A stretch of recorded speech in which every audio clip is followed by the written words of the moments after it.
Hi, welcome to Sunya IS, episode 2 of Cut the Clutter.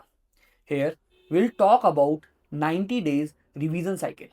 Now, when it comes to the prelims preparation, revision is one of the most important aspects. And if you're not able to plan your revision cycles, prelims may take a toll. So, in this particular episode, we'll firstly talk about the time which we have to invest, how we have to invest, and the mistakes which we have to invest while doing the revision. Now, in order to tell you about the revision cycles, I have Swati ma'am with me. So I will try telling you कि हम last 90 days में 5 revision cycles कैसे plan कर सकते हैं 90 days को I will also try telling you एक rough estimate कि कैसे स्लॉट्स में डिवाइड करना है if you are someone who is on advance level आप 6 या 7 रिविजन्स भी प्लान कर सकते हैं इन स्लॉट्स को मॉडिफाई करके and if you are someone who is in their initial attempts please don't worry कि 5 बहुत लग रहे हैं आप इसे मॉडिफाई करके 3 साइकिल्स भी कर सकते हैं बट प्लीज़ ट्राई कि लास्ट 90 डेज़ में आप 3 बार एटलीस्ट ट्राई करें अपना रिविजन साइकिल प्लान करने का। मैंने रिविजन साइकिल्स को 5 फेज़ में डिवाइड किया है अज्यूमिंग कि आप जब ये वीडियो देख रहे हैं तो प्रीलिम्स में रफली 91 डेज़ बचे हैं। ओके, सो मैं आपको डेट वाइज बताने की कोशिश करूंगी दैट पहला जो मैंने डेट अपने हिसाब से रखा है मेरे रफ एस्टिमेट्स के हिसाब से वो है 30 डेज का। So first slot would be of 30 days and I am naming it consolidation phase. This phase should end by 20th of March. Okay, please understand that now that you are in the last lap, 90 days बचे हैं, you have to speeden up. हम अब एक subject को 20-20 दिन नहीं पढ़ सकते हैं। So now when I am telling you about this and अगर आप रिविजन साइकिल्स प्लान करने की कोशिश करेंगे it will make you uncomfortable for sure, क्योंकि जब आप कोशिश करेंगे 30-35 डेज में प्रीलिम्स का पूरा सिलेबस समेटने का it will make you uncomfortable, but that is the whole point of this video. So जो फर्स्ट स्लॉट है वो आप 20 मार्च तक खत्म करने की कोशिश करें। इसका नाम कंसोलिडेशन फेज इसलिए है बिकॉज आई वुड वॉन्ट कि ये फेज में आप एक तो डीप रीड करें एंड सेकेंड मोस्ट इंपॉर्टेंटली आप अपने रिसोर्सेज अब फाइनलाइज कर लें। प्लीज़ मेक श्योर कि ये जो फेज़ है अगर आपको अभी भी मन है कोई पीडीएफ उठाने का, कुछ अलग देखने का, एक्सपेरिमेंट कर लीजिए यहाँ। Beyond 20 March please don't pick anything new at all. It is a humble request, so please use these 30 days and then इस 30 days को आप और हो सकता है अपने कंफर्ट के हिसाब से 5-6 दिन पॉलिटी को देंगे या अगर आपका हिस्ट्री वीक है तो आप उसे देंगे, बट 30 डेज में यू विल ट्राई कि जितने भी प्रीलिम्स के सब्जेक्ट हैं एटलीस्ट द कोर सब्जेक्ट्स आप उसे इन 30 डेज में फिट कर रहे हैं एंड इसका नाम कंसोलिडेशन फेज है विच मीन्स एक आप इसे डीप रीड करेंगे। आई कैन अंडरस्टैंड अगर आप इस कंसोलिडेशन फेज पे रट्टा नहीं मार पा रहे हैं, but at least please try to clear your concepts and try to make sure कि आपने बहुत फिक्स कर लिया है कि आपके रिसोर्सेज क्या हैं, whatever P D Fs you want to experiment with, whatever new things, although even now this is a little too late to add new things, but still okay I understand कई बार last में current updates हमें add करने होते हैं, current affair compilation थोड़ी late आती हैं। तो the goal of this phase should be कि आप अपने रिसोर्सेज फाइनल कर लें। अगर आपको किसी भी सब्जेक्ट के कॉन्सेप्ट्स में बेसिक कॉन्सेप्ट में प्रॉब्लम है तो आप प्लीज 20 मार्च तक ये क्लियर कर लें। Now jumping to the next phase, also one golden rule of planning revision cycles, अगर आप इस डेट के हिसाब से कर रहे हैं आप उसे मॉडिफाई कर रहे हैं, this one golden rule that you should adhere two is कि हर रिविजन साइकिल के साथ आपके नंबर ऑफ डेज कम होते जाने चाहिए। ऐसा नहीं हो सकता कि पहला रिविजन साइकिल भी 30 डेज का है फिर सेकेंड भी 30 डेज का है। अगर ये हो रहा है दैट मीन्स कि आपने पहला जो फेज था उसमें अच्छे से पढ़ा नहीं है, because it is almost obvious कि अगर हम एक चीज़ टाइम लगाकर एक बार अच्छे से पढ़ते हैं तो जब हम उसे नेक्स्ट टाइम पढ़ रहे हैं हमने पहले ही उसकी अंडरस्टैंडिंग गेन कर ली है, तो नेक्स्ट टाइम अगेन हमें उतना टाइम नहीं लगना चाहिए। ठीक है, so this is one golden rule you should remember. Now the next phase which I am talking about I have named it strengthening phase and मेरे हिसाब से ये 20 मार्च से 15 अप्रैल तक चलना चाहिए। This is your revision cycle 2। Here I have named it strengthening phase because आपने first phase में जिस भी चीज़ को फाइनल किया आपने उसे डीपली रीड किया, अब आप उस पर थोड़ा थोड़ा मेमोराइजेशन के लिए काम करने लगेंगे।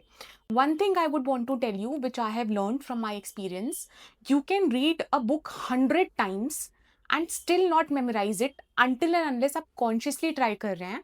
फॉर एग्जाम्पल स्पेक्ट्रम, ये एक बहुत ज़्यादा डेंस बुक है, right? There are so many facts to be remembered. But I can tell you, अगर आप उसे 6-7 बार भी पढ़ेंगे एंड अगर आपने कॉन्शियसली रुक रुक के याद करने की कोशिश नहीं की, आपको 6-7 बार के बाद भी वो जो कोर फैक्ट्स होते हैं जिनसे क्वेश्चन सॉल्व होते हैं, वो याद नहीं होगा। तो ये जो स्ट्रेंथनिंग फेज है हमारा 25 डेज का, इसमें नाउ आप कॉन्शियसली चीज़ें याद करने की कोशिश करेंगे। आप छोटे-छोटे A4 शीट्स पे शायद हिस्ट्री की टाइमलाइन बना लेंगे, या फिर आप ऐसी कुछ कोशिश करेंगे कि आप एक चैप्टर का पूरा जो समरी है, वो एक बड़े स्टिकी नोट पे चैप्टर के एंड पे लिख रहे हैं। आप अपने आप को रोकेंगे रादर देन आराम से बैठ के पेज पलटने के बजाय, जहां भी आपको रियलाइज हो रहा है, चाहे वो पॉलिटी में आर्टिकल्स हो गए, चाहे कॉन्स्टिट्यूशन के पार्ट्स हो गए, हिस्ट्री हो गया, ज्योग्राफी में रिवर्स के नाम हो गए, अब आप रुक रुक के इसे याद करने की कोशिश करेंगे। And that should be the goal of this phase, कि आपकी सेकेंड रीडिंग में पहले तो आपने पहली बार से स्पीड अप किया है पढ़ना, ठीक है, एंड सेकेंडली इस फेज में बहुत इंपॉर्टेंट है कि हम रुक रुक कर याद करने की कोशिश करेंगे। That is why this is the strengthening phase. This will actually be the phase that will mark the starting of you scoring good in tests. Phase 1 तक अगर आप अंडरस्टैंडिंग फेज पे हैं, तो शायद जो बहुत एप्लीकेशन बेस्ड क्वेश्चंस होते हैं प्री के, आप वो सॉल्व नहीं कर पाएंगे। Also to keep in mind, I am assuming कि आप इन सारे फेजेस में PYQs को इंटीग्रेट कर रहे हैं अपनी प्रेप में। PYQs को एक्चुअली कैसे यूज करना है, subject wise, as full length, कितनी बार, I think we would be coming up with a video regarding this very soon, but as of now I am assuming कि आप PYQs इंटीग्रेट कर रहे हो, ठीक है। So now strengthening phase complete हो चुका है और हम 15 अप्रैल तक पहुंच चुके हैं। Now jumping to the third revision cycle, जहां पे जिसका नाम मैंने एप्लीकेशन फेज रखा है, एंड ये आई एम अज्यूमिंग 20 डेज का होगा मेरे हिसाब से। So it should end by 5th May। Now what is the goal of this phase? इस फेज में हमें पहले 2 फेजेस से क्या अलग करना है? This is where if until and unless अभी भी आपने टेस्ट सॉल्व करना स्टार्ट नहीं किया है, अभी आपने 2 बार पढ़ लिया है फर्स्ट फेज में आराम से, सेकंड फेज में आपने रटा है, याद किया है, तो अब इस फेज में पढ़ने के साथ साथ आप क्वेश्चन सॉल्व करेंगे, आप PYQ सॉल्व करेंगे, and you will also solve mock test, okay, and you will be brave enough, you will have to push your self. Please इसके बियॉन्ड, अभी तक भी अगर आपने टेस्ट सॉल्व नहीं किए हैं, इसके beyond please don't push it. Please have faith in me when I से दिस, कि अगर आप उस परफेक्ट मोमेंट का वेट करते रहेंगे ना कि सब याद हो जाएगा तो मैं क्वेश्चन सॉल्व करूंगा, no, it will not happen. So आपको अभी टेस्ट सॉल्व करने स्टार्ट करने पड़ेंगे, आपको करने चाहिए। Also please understand that test solve से हमें एक तो हमें मार्क्स के बारे में पता चलता है, एक हमारे परफॉर्मेंस के बारे में पता चलता है, ये तो प्रोज है ही, but other than that how test can actually aid in your preparation is that अगर आपने अभी PYQ सॉल्व किए ना, PYQ सॉल्व किया, टेस्ट सॉल्व किए, आप उससे थोड़ा रिवर्स लर्निंग करके इस थर्ड फेज में आपका जो मटेरियल है उसमें कुछ ऐड भी कर पाएंगे। ऐसा तो हो सकता है ना कि आपने अभी तक 3 रिविजन्स में बुक से कुछ पढ़ लिया है, एंड देन यू रियलाइज कि टेस्ट में कोई इंपॉर्टेंट कॉन्सेप्ट था जो आपसे मिस हो गया है, तो टेस्ट सॉल्व करते करते when you will come across that, आप उसे अपने वापस से नोट्स में डाल सकते हैं। इसलिए it is very important that आप इस फेज को एज एप्लीकेशन फेज ट्रीट करें, एंड यहाँ पे you start going hard on the test in the terms कि आप इंटेंसिटी भी बढ़ाएं, एंड मोर इंपॉर्टेंटली टेस्ट का एनालिसिस भी ठीक से करें और उससे कुछ रिवर्स लर्निंग करने की कोशिश करें, ओके।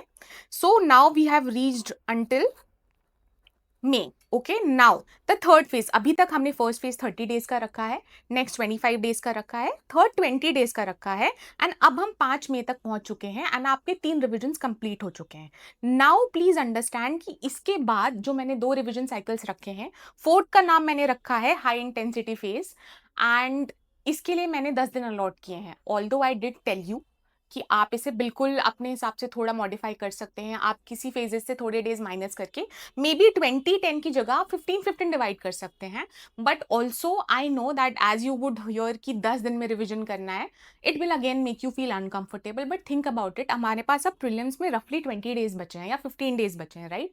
तो हमें जल्दी से रिवाइज तो करना पड़ेगा, एंड अगर आपने अभी इसके पहले के 3 साइकिल्स ऑनेस्टली किए हैं, देन ट्रस्ट मी आपकी सारी बुक्स हाईलाइट हो चुकी होंगी, आपने शॉर्ट नोट्स बना चुके होंगे, तो आपको लास्ट 10 दिन में फिर से रिवाइज करना है। ये जो फोर्थ साइकिल है इसका नाम हाई इंटेंसिटी फेज है, because it demands a lot of your time, it demands a lot of your focus, most importantly it demands a lot of courage. Only to imagine कि 10 दिन में पूरा prelims का syllabus revise करना है, GS का, अभी तो हम सिर्फ GS की बात कर रहे हैं, it is very daunting but please understand it is also very necessary, because हम अब एग्जाम के इतने पास पहुंच चुके हैं ना दैट अब जो हम लास्ट रिसेंट में पढ़ के जाएंगे वो एग्जाम में हमें याद रहेगा। तो आपको इस फोर्थ फेज में 10 या 15 दिन में अपना फोर्थ रिविजन साइकिल प्लान करना है।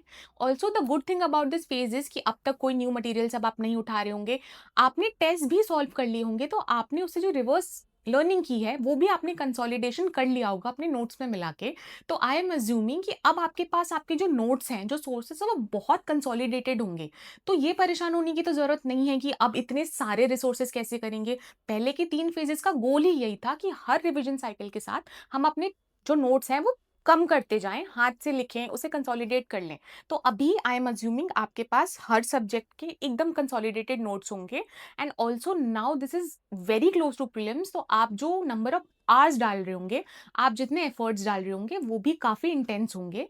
सो आप प्लीज़ ट्राई करिएगा कि ये फोर्थ फेज में ऑल्दो थोड़ा अनकंफर्टेबल होगा but you try planning your fourth cycle.